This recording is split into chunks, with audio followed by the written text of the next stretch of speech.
Hello everyone, hope all of you are doing well. In today's session, we are going to discuss about Aristotle's theory of imitation from Block 2 of Literary Criticism and Theory, that is your MEG5 paper.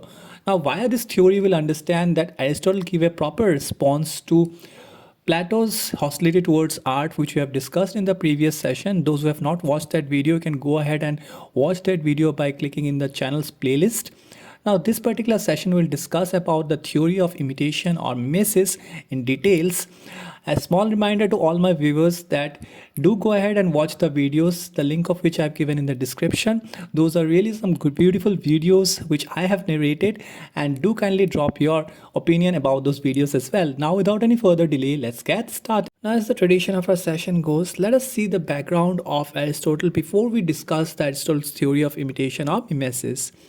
Now, Aristotle was a Greek philosopher living in the classical period in ancient Greece. He traveled Athens to study under Plato. Now, Plato again was the pupil of Socrates. Aristotle was the founder of Lyceum, which was a particular school of philosophy, and he was also the founder of Aristotelian tradition. Now, the most important fact about Aristotle that makes him very much unique is that he wrote on various subjects, which includes physics, zoology, metaphysics, logic, ethics, aesthetics, poetry, and the list goes on.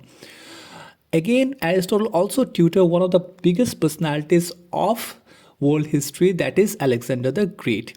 Most important work of Aristotle is the Poetics. He has given the theory of imitation and tragedy in the Poetics. Now, in Poetics, there are four important things. The first one that we're going to discuss in today's session is the concept of mimesis. The second one is classification and treatment of genres of poetry that includes epic, tragedy, and comedy. The third one being 6 elements of tragedy, and the fourth one is catharsis. Now, all the remaining 3 points of this particular work of Aristotle, the Poetics, will be discussed in the upcoming sessions.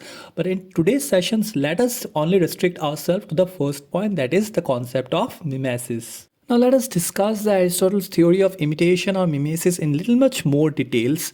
Now Aristotle said, and he also believed, that although poetry is artistic imitation, it is not merely an act of copying, but an act of imagination. Now this point is again very much relatable to the people who are working in the artistic field, that they are inspired, okay? Once they are inspired from particular thing, which might be a real life object, then the imagination strikes in, okay? Without imagination, art is impossible. Now that's a valid point that was made by Aristotle. Now again, he believed that art is creative imagination.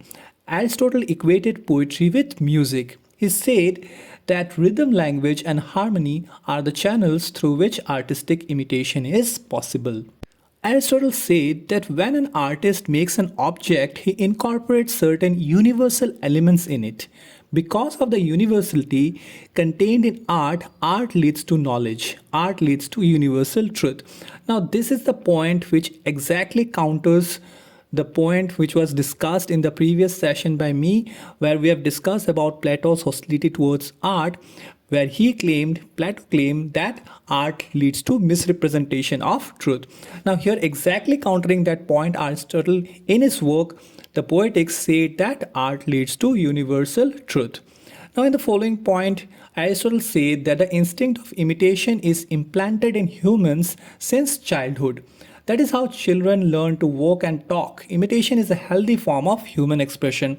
Now, this is again a very much valid point if you think rationally, because he compared the act of imitation with human beings. Okay, we have seen that children learn to talk and walk by watching their parents or their elders. Now, this is very much related to imitation, which is kind of healthy. Okay, so he has said that imitation is a healthy form of human expression. Aristotle said that since learning and admiring are pleasant, a work of imitation like poetry, painting, sculpture causes pleasure. The purpose of imitation in art was to provide pleasure by imitating action. Through music, the artist imitates anger, courage, and other qualities and emotions. And the final point, Aristotle said that every successful drama and poetry teaches morality.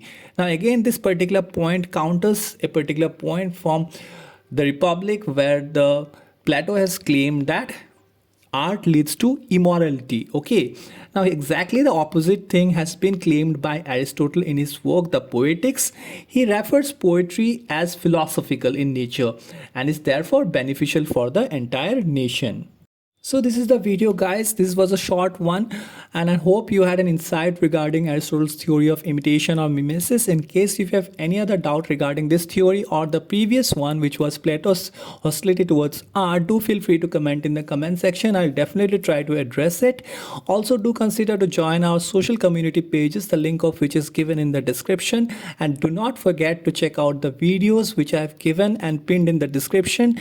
You'll definitely love some beautiful stories on love, sacrifice, time travel, and much more. Do let me know in the comments that how you found those videos. Till we meet next time, God bless you and thank you all.